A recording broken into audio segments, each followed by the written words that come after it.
Hey Nancy Drew fans, we're back for book 38, The Mystery of the Fire Dragon.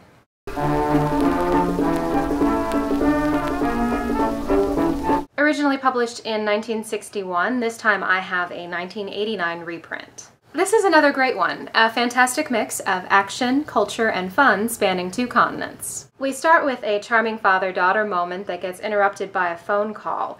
Nancy's Aunt Eloise would like her to come to New York City to investigate the disappearance of her Chinese neighbor, Chi-Che, who's left behind a cryptic note.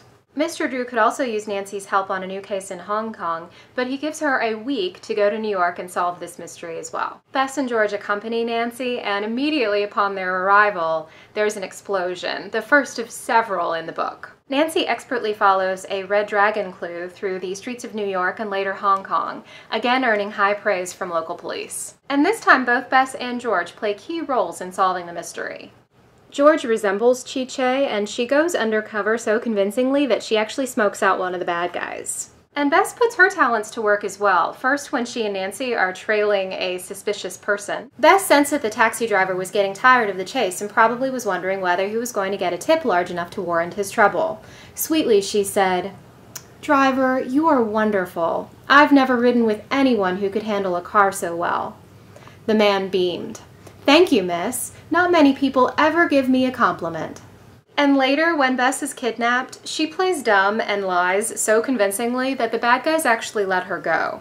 The action really ramps up once the mystery gets to China. Ned happens to be in Hong Kong, where he is a college exchange student learning Cantonese in hopes of joining the U.S. intelligence service. Apparently, all memory of Rick Larrabee is gone, as when Nancy sees Ned at the airport, a tingle goes down her spine, and she gets flirty.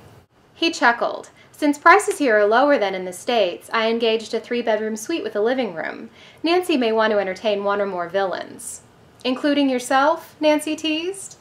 "Call me anything you like," Ned responded, "but just let me stick around." In one of my favorite chapters in the series so far, titled Pursuit of the Sea Furies, Nancy is kidnapped and taken on a plane where she ingeniously writes SOS in lipstick despite the fact that her hands and feet are bound. Meanwhile, Ned has convinced the Royal Navy to help, and they immediately send a couple of fighter jets from a nearby aircraft carrier. After the daring rescue, Nancy washes her face and hands, combs her hair, rests for a moment, and then is ready to go after her pursuers. Several great making fun of Bess moments, including, "Then she twinkled.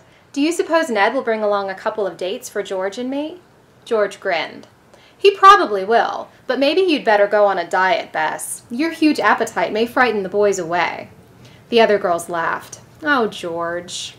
And after an all-day date in Hong Kong that includes a volleyball match and the Chinese opera, Ned orders this dinner. "First we'll have bacon and cucumber soup," Ned told the waiter.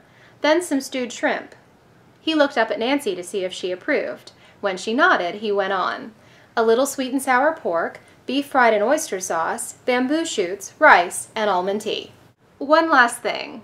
Apparently Nancy has a catchphrase. "Wonderful!" Nancy exclaimed. Then she giggled, saying as she had done ever since she was a little girl, "I'll keep my fingers crossed." Next up, the clue of the dancing puppet. Clue of the no. Okay.